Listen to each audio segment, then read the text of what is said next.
How about this for a bad first date? Now, 20-something Lauren Crouch went for a coffee with a chap. He bought the coffee, but it didn't go all that well, so she politely declined the offer of a second date.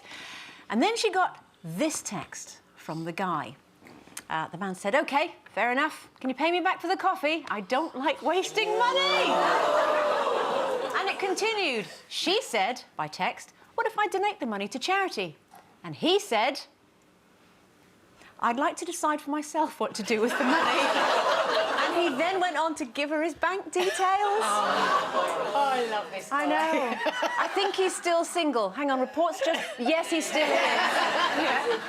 Have you ever had anything like that? I didn't go on dates. I never went on one date with somebody I didn't know. I've only ever dated either friends or people who are friends of friends, so you kind of know what the backstory is. Yeah. But this one particular time, my friend who had a boyfriend, she was saying, oh, his friend, you know, he's really nice. And we went on a double date. How kind of like 1980s is that? Well, he was the most boring man.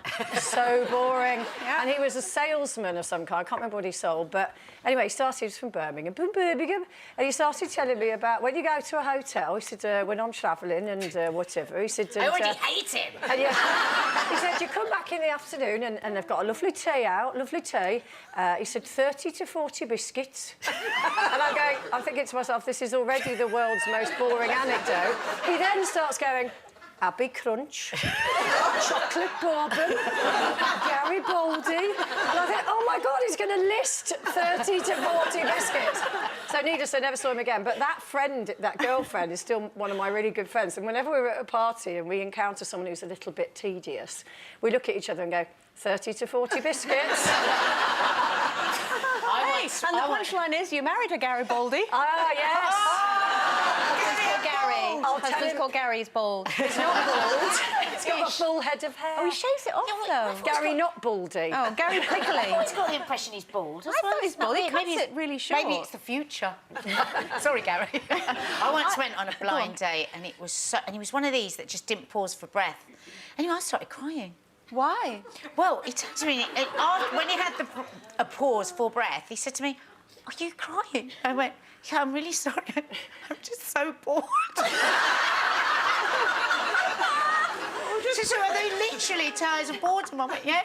I remember it very clearly. I was in Upper Street in Islington. I just left. Oh, well, the only date I've ever been on. Speaking of someone just leaving, I had someone do that to me. We went on a date, this was years ago, and I didn't know it was a date because I thought he was gay, and I thought we were just going out for a drink. And then it kind of became clear as the dinner went on that he wasn't. And so he went to the toilet and didn't come back. And he's still in there now. I know. Awkward. But there we are.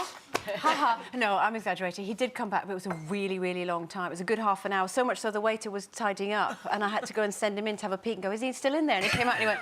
like that. Anyway.